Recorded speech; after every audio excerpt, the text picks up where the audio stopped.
السلام علیکم ورحمۃ اللہ۔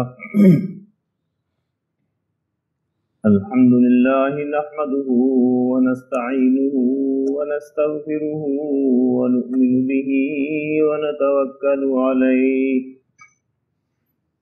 ونعوذ باللہ من شرور انفسنا ومن سیئات اعمالنا،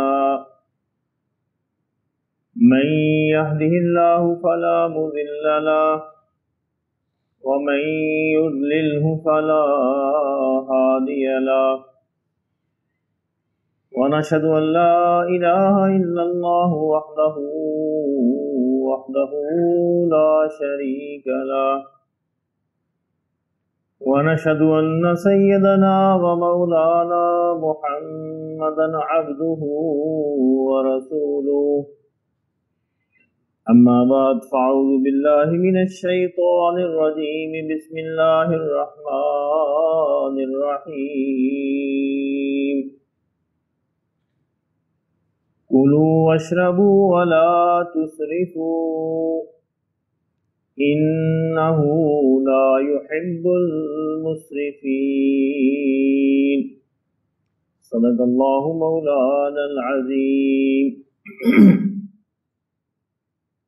وقال النبي صلى الله عليه وسلم: من كان يؤمن بالله واليوم الآخر فليقل خيرا أو ليصمت، أو كما قال عليه الصلاة والسلام۔ حضرات محترم، آپ حضرات علم میں ہے کہ ہمارا موضوع ہے تزکیہ نفس۔ تزکیہ کے ضمن میں ہم نے آداب پر بات کی، اللہ کا ادب کیا ہے، رسول اللہ صلی اللہ علیہ وسلم کا ادب کیا ہے، قرآن مجید کا ادب کیا ہے، والدین کا ادب کیا ہے۔ میں نے عرض کیا تھا کہ اگر ہم آداب کو سیکھ لیں، آداب ہماری زندگی میں آ جائیں تو تزکیے کی منزلیں طے کرنا آسان ہو جائے گا۔ تزکیہ جو ہے یہ پوری زندگی کا کام ہے، یہ کوئی 1 2 4 10 20 دن کا کام نہیں ہے، موت تک اس کو ساتھ رکھنا ہے، تاکہ ہم جب آخری وقت ہمارا ہو، اللہ کے حضور ہم پیش ہوں تو ہمارا تزکیہ ہو چکا ہو، اور پھر ہمیں وہاں آخرت میں تزکیے کی ضرورت نہ پڑے۔ تزکیے کا کام جو ہے بالکل ایک مالی کی طرح ہے۔ آپ حضرات جانتے ہیں کہ مالی جو ہے زمین کو تیار کرتا ہے، بیج کو بوتا ہے، پودوں کو لگاتا ہے، لیکن بیج بونے اور پودے لگانے کے بعد اگر مالی ان کا دھیان چھوڑ دے تو کیا وہ پودے پرورش پائیں گے؟ نہیں پائیں گے۔ جہاں ان کو خوراک دینا ضروری ہے، پانی دینا ضروری ہے، وہاں یہ بھی ضروری ہے کہ زمین میں پیدا ہونے والی جو خودرو جھاڑیاں ہیں، جو انوانٹیڈ پلانٹس ہیں، جو ویڈز ہیں، ان کا بھی خاتمہ کیا جائے، ان کو بھی اکھاڑا جائے، کیونکہ اس پودے کی اصل خوراک وہ لے جائیں گی اور پودا پھر جو ہے کمزور رہ جائے گا۔ یہ اصل میں تزکیہ ہے، یعنی جہاں ہم اپنی نیک عادات کو پروان چڑھاتے ہیں، نیک عادات کی پرورش کرتے ہیں، ان کو پالتے ہیں، اگر ان کے ساتھ ساتھ جو ہے ہم نے بری عادات کو ختم نہ کیا، وہ بری عادات نیک عادات کو کھاتی چلی جائیں، اور نیک عادات پھر نتیجتاً کمزور کی کمزور رہ جائیں۔ یعنی ایک شخص جو ہے اپنے جسم کی طاقت کے لیے اگر اطریفل اور مربے اور وہ گو زبان اور یہ ساری چیزیں کھانی شروع کر دے، طاقتور غذائیں لینی شروع کر دے، لیکن ساتھ ساتھ جو ہے بیماری والے جراثیموں کو ختم نہ کرے، تو یہ جو طاقتور چیزیں ہیں، طاقتور غذائیں ہیں، یہ اصل میں ان جراثیموں کو بھی مضبوط کرتی چلی جائیں گی، کیونکہ جراثیم جسم کے اندر موجود ہیں، ان کو ہم نے ختم نہیں کیا، اور جسم کو ہم نے غذائیں دی ہیں طاقت والی، اس کو ہم نے مربے کھلائے ہیں، اس کو ہم نے अतरी फल खिलाए हैं, इसको हमने बहुत सारे और दूसरे फल और गोश्त और सारी चीज़ें खिलाई हैं, तो जहाँ जिस्म के बाकी आज़ा मजबूत होंगे तो वहाँ जिस्म के अंदर परवरिश पाने वाले जरासीम भी मजबूत होंगे, इसका दोहरा नुकसान हो जाएगा। तो ज़रूरी है कि साथ साथ उन जरासीमों को ख़त्म किया जाए, फिर ये ग़िज़ाएँ खाई जाएँ, तो फिर वो ग़िज़ाएँ जिस्म पर असरअंदाज हों। तो ये तज़किया है, इसका ध्यान रखना हमें ज़रूरी है कि जहाँ हमारी नेक आदात जो है, अच्छी आदात जो हैं, अच्छे अमाल जो हैं, वो अगर बढ़ रहे हैं तो साथ साथ इसका ध्यान रखना बहुत ज़रूरी है कि क्या हमारे बुरे अमाल ख़त्म हो रहे हैं या नहीं ख़त्म हो रहे। अगर बुरे अमाल ख़त्म नहीं हो रहे, उनमें कमी नहीं आ रही, वो कमज़ोर नहीं हो रहे, तो नतीजा क्या होगा कि वो बुरे अमाल नेक अमाल को भी कमज़ोर करते चले जाएंगे, और एक दिन ऐसा आएगा कि वो नेक अमाल ख़त्म होते रह जाएंगे। शरीयत इस्लामिया ने फ़राइज़ के साथ कुछ नवाफल और सुन्नतें भी दी, ऐसे ही ना।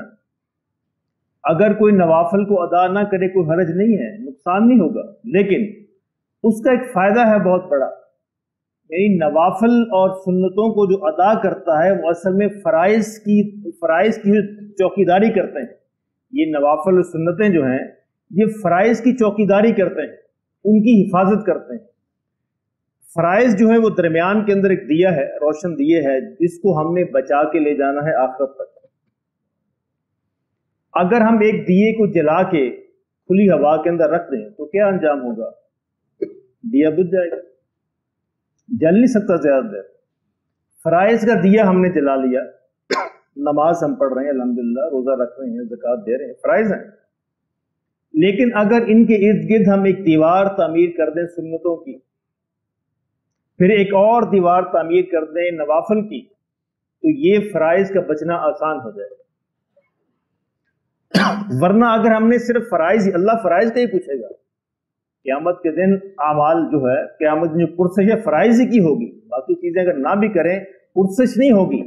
लेकिन उनका करना ज़रूरी क्यों है? उनका करना ज़रूरी इसलिए है कि उससे हमारे फ़राइज़ बचे रहेंगे, उससे हमारे फ़राइज़ मजबूत होंगे, उससे हमारे फ़राइज़ परवरिश पाएंगे, उससे हमारे फ़राइज़ इस काबिल होंगे कि अल्लाह के हुजूर जो है हमें इनाम और इकराम जो दिलवा सके। ये इसकी हिकमत है। एक नवाफल की दीवार तामीर कर दें, एक सुन्नतों की दीवार तामीर कर दें, इंशाअल्लाह फ़राइज़ का ये दिया जलता रहेगा। अगर तन्हे तन्हा फ़राइज़ का दिया जलाकर रख दिया और उसके इर्द गिर्द कोई हिफाजती दीवार तामीर न की, तो किसी लम्हे भी ये दिया बुझ सकता है, क्योंकि हमने उसकी हिफाजत नहीं की। तो यही तज़किया है। आज से इंशाअल्लाह हम इस बात पे बात शुरू करेंगे कि जो हमारी रूहानी बीमारियां हैं वो क्या हैं और वो क्यों पैदा होती हैं और उनका इलाज क्या है। पहले हम जो छोटी बीमारियां हैं उनसे बात शुरू करेंगे और फिर जो बड़ी बीमारियों की तरफ लेते जाएंगे। तो आज हम बात शुरू करते हैं इसराफ की। एक बीमारी है छोटी सी, इसराफ। क्यों जी? इसराफ का लफ्ज़ तो समझते हैं ना आप? फजूल खर्ची, माशाल्लाह। और ये कहते हैं बहुत बड़ी बात, उनकी ठीक है, देखने में छोटी है लेकिन अपने नताइज के एतबार से बहुत बड़ी, ये हकीकत है। आज हम इसराफ से बात शुरू करते हैं। जैसा कि मैंने अर्ज किया, जितनी भी बीमारियां हैं, ये रूहानी अमराज जितने भी हैं, इनका ख़त्म करना मकसूद नहीं होता, इनको कंट्रोल करना मकसूद होता है। गुस्सा है ना, गुस्सा एक बीमारी। तो अल्लाह ने कुरान मजीद में ये नहीं कहा कि गुस्से को ख़त्म कर दो, कहा गुस्से को कंट्रोल करो। वल काज़िमीन अल गैज़, जो गुस्से को पी जाते हैं, कंट्रोल करते हैं, क्योंकि एक थोड़ी मिकदार में गुस्सा जरूरी है, वरना इंसानों को गुनाहों पे गुस्सा नहीं आएगा। नफरत है, एक तरफ नफरत है, एक तरफ मोहब्बत है। अब नफरत को खत्म करना मकसूद नहीं है, अगर नफरत खत्म कर दी फिर गुनाहों से भी नफरत नहीं रहेगी। बैलेंस करना मकसूद है, दरमियान में लाना मकसूद है, इत्तेदाल दिलाना मकसूद है। एक नुक्ता होता है इस तरफ, एक नुक्ता होता है इस तरफ, दरमियान में होता है इत्तेदाल। इन सारी चीजों को इत्तेदाल में लाना मकसूद है। इसराफ जिसे हम फजूल खर्ची कहते हैं, कुरान मजीद के अंदर आज जो मैंने आयत आपके सामने पढ़ी है, कुलू वशरबू वला तुसरिफू, ऐ इंसानों, ऐ मुसलमानों, ऐ लोगों, खाओ पियो, इजाजत है, खाओ जितना भी चाहते हो, खाओ पियो, वला तुसरिफू, लेकिन फजूल खर्ची में जाया न करना। فضول خرچی نہ کرنا، ضائع نہ کرنا. انہو لا يحب المسرفین. کیوں؟ وجہ کیا ہے کہ اللہ جو ہے فضول خرچی کرنے والوں کو پسند نہیں کرتا، محبت نہیں کرتا اس سے. اور ایک اور جگہ قرآن مجید نے اس کو شیاطین کے بھائی کہا ہے، ان المبذرین کانوا اخوان الشیاطین. یہ فضول خرچی کرنے والے شیطان کے بھائی. اس کا مطلب ہے کہ یوسف صاحب کی بات ٹھیک ہے، یہ بہت بڑی بیماری، شیطان کے بھائی، یعنی اس کو کنٹرول کرنا ضروری ہے. اب دیکھیں یہ جس طرح ایک تکبر ہے، ایک طرف تکبر ہے اور ایک طرف جو عاجزی ہے. اب ان کو درمیان میں لانا مقصود ہے. تکبر کو ختم کرنا بھی مقصود نہیں ہے، ورنہ انسان کی عزت نفس باقی نہیں رہے گی. اور عاجزی بھی اتنی کرنی یعنی ریکوائرڈ نہیں ہے، ورنہ انسان جو ہے بالکل سارے انسان جو اس کو رونتے چلے جائیں گے. اعتدال میں لانا مقصود ہے. اسی طرح اسراف جو ہے، اسراف پہ ایک طرف بخل کھڑا ہے، بخل کنجوسی، یہ ایک انتہا ہے، اور ایک طرف اسراف کھڑا ہے. اب ان دونوں کو درمیان میں لانا مقصود ہے، جہاں پہ اعتدال کا نقطہ ہے. یعنی نہ بخل مقصود ہے، نہ کنجوسی مقصود ہے، اور نہ اسراف مقصود ہے. درمیان میں لانا چاہیے جو اعتدال کا نقطہ ہو. تو وہ پھر زندگی جو ہے، اسلام جو ہے اعتدال کا دین ہے. اسلام ہر معاملے کے اندر یہ چاہتا ہے کہ انسان اعتدال اختیار کرے. اچھا، اسراف کی جب بات ہوتی ہے تو عام طور پر ہم سمجھتے ہیں پیسے کا اسراف یا کھانے پینے کا اسراف، لیکن اس کے علاوہ بھی بہت سارے اسراف ہیں. تو ہم پہلے ان چھوٹے اسرافوں کی بات کرتے ہیں. ایک اسراف ہے، وہ ہے آواز کا اسراف. ذرا اس پہ غور کیجیے گا. یہ جو شور جو ہے نا، شور، اس کو ہم سمجھتے نہیں ہیں کہ شور کتنی ناپسندیدہ چیز ہے. شور بذات خود ایک پالوشن ہے، آلودگی ہے. جس طرح گرد و غبار آلودگی ہے، یہ ساری چیزیں آلودگی ہیں. بعین ہی شور بھی ایک آلودگی ہے. کہ شور جو ہے آپ کے کانوں کو ایک اندیکھا نقصان پہنچا دیتا ہے.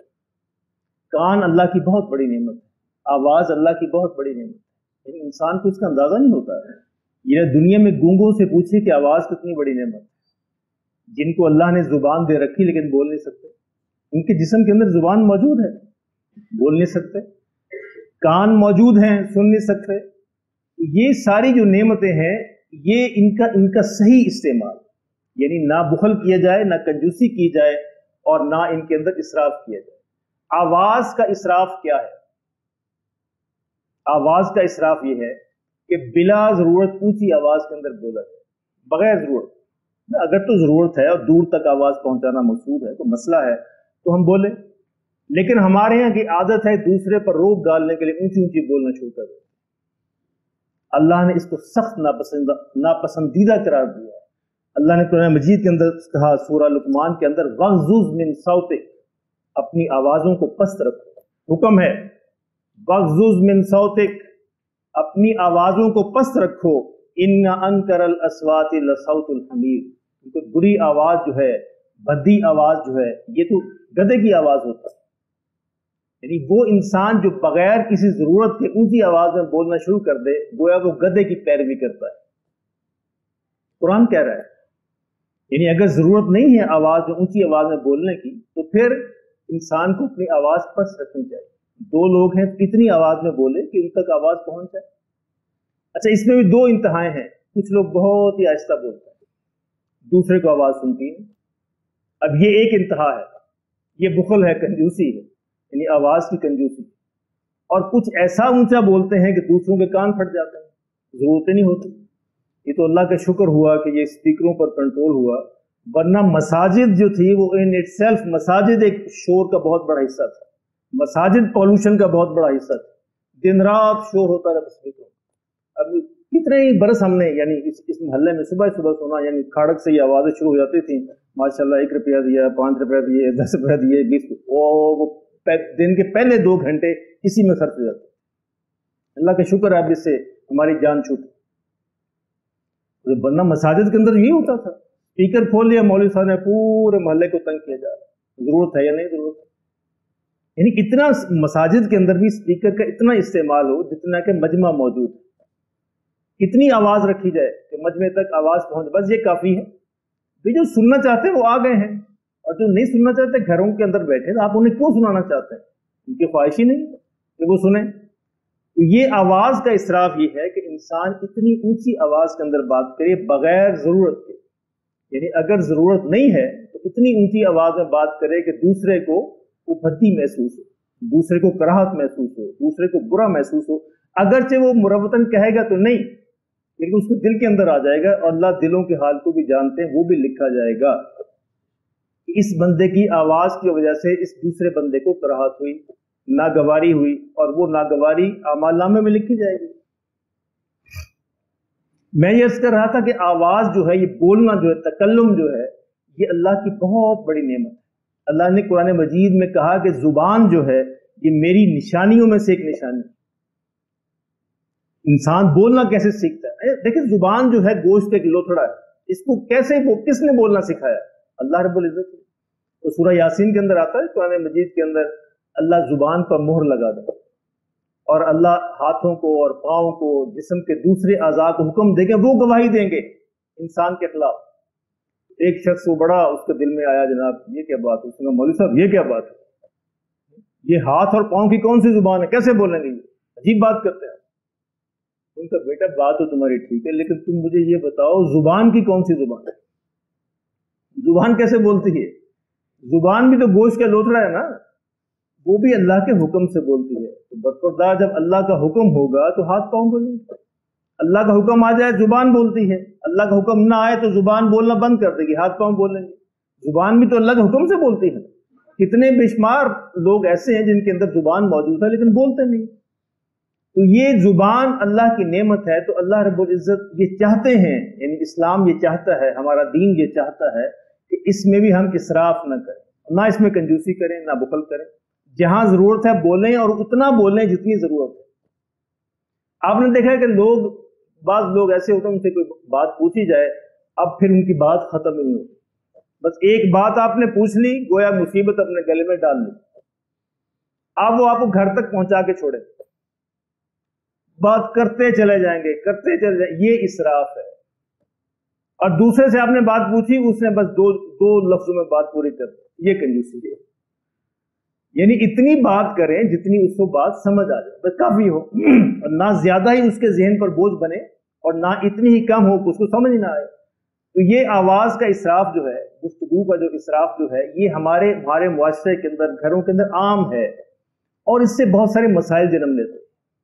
जब इंसान ज्यादा बोलना शुरू करता है तो ज्यादा बोलने में फिर बहुत सारी गैर जरूरी बातें भी आ जाती हैं, और उन गैर जरूरी बातों से घरों के अंदर फिर झगड़े जन्म लेते हैं। दोस्तों के अंदर भी ऐसे होता है, जब गैर जरूरी बातें जब आती हैं तो बाज बातें फिर नागवार गुजर जाती हैं, और इंसानों के दिलों के अंदर फिर मैल आने शुरू हो जाते हैं। इसलिए इस पर कंट्रोल बहुत जरूरी है। मैंने जो हदीस पढ़ी है आज शुरू में, हुजूर सल्लल्लाहु अलैहि वसल्लम ने इरशाद फरमाया, मन कान युमिनु बिल्लाहि वल यौम, इसके अल्फाज पे बड़े बड़े मजबूत अल्फाज हैं, पावरफुल अल्फाज हैं। मन कान युमिनु बिल्लाहि वल यौमिल आखिर, जो अल्लाह रोजे आखिरत पर ईमान रखता है।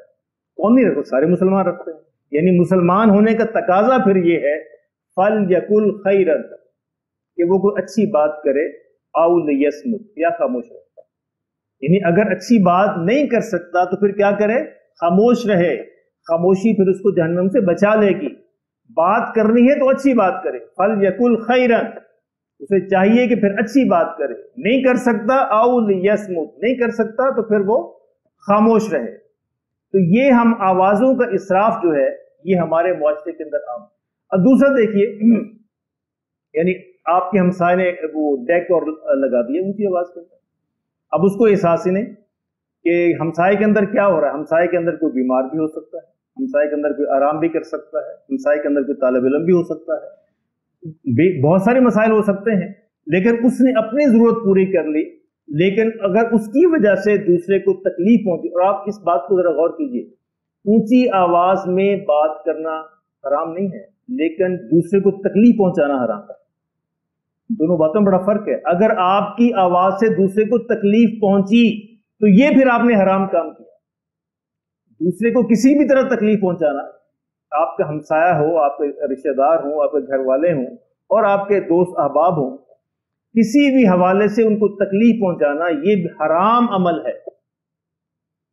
तो मैं ये अर्ज कर रहा था कि हमारा मौजू है इसराफ। इसराफ का मतलब है फजूल खर्ची, बगैर किसी जरूरत के फजूल खर्च करना, जरूरत नहीं है। तो ये सिर्फ पैसे में नहीं होता, ये खाने पीने में नहीं होता, बल्कि और बहुत सारी चीजों के अंदर भी होता है।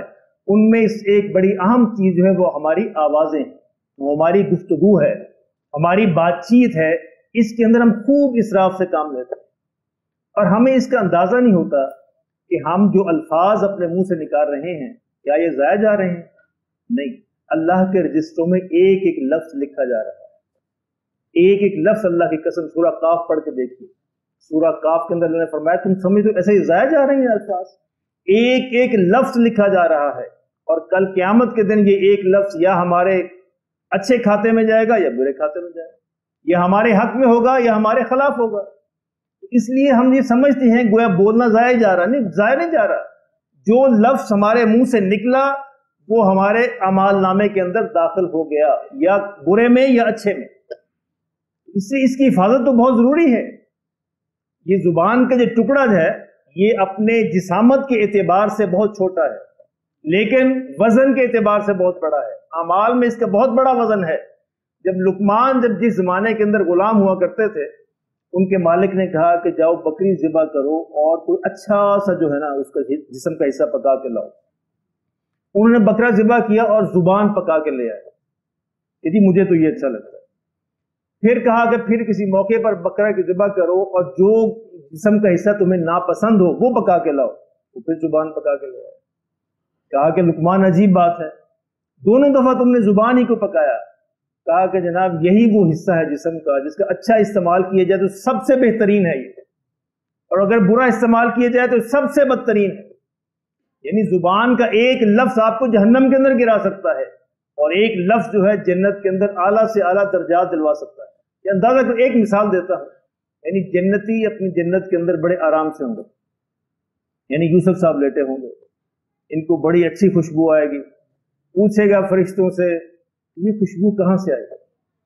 अब फरिश्ते ये कहेंगे कि आपसे ऊपर वाले दर्जे का जो जन्नती है उसने करवट बदली, उसके पसीने की ये खुशबू है। यानी उसके पसीने को छू के जो हवा आई है ये उसकी खुशबू है। और आपसे ऊपर शायद आसिफ साहब वरना तो ख्वाजा साहब तो होंगे इंशाल्लाह, अल्लाह हम सबको नसीब फरमाए। तो ये उसके पसीने की खुशबू है। तो ये पूछेंगे, यूसुफ साहब पूछेंगे फरिश्तों से भाई उसने कौन सा ऐसा बड़ा अमल किया? वो कहेंगे फरिश्ते कि दुनिया में एक दफा तुमसे सुभान अल्लाह ज्यादा कहा। अल्लाह अकबर। अब ये सुभान अल्लाह हमारी जुबान के अल्फाज है ना, आवाज है ना, आवाज है, ये है उसका अच्छा इस्तेमाल। और अगर हमने इसराफ में ज़ाया कर दिया, जुबान का इसराफ कर दिया, दुश्मन की ऐसे बड़बड़ बड़बड़ बड़बड़ करते रहे, अब वो ज़ाया है, वो नेगेटिव खाते में लिखा जा रहा है। और अगर सुभान अल्लाह, अल्हम्दुलिल्लाह, अल्लाह अकबर कहा तो वो पॉजिटिव खाते में लिखा जा रहा है। वो दर्जात को बुलंद कर रहा है, वो हमें आसफ बना रहा है, वो हमें ख्वाजा साहब बना रहा है। क्योंकि ऐसे वो हमारे दर्जात को बुलंद कर रहा है। अल्लाह हमें इसकी समझ नसीब फरमा दे। इंशाल्लाह इसराफ पे बात जारी रहेगी। तो आज हमने किस इसराफ पे बात की?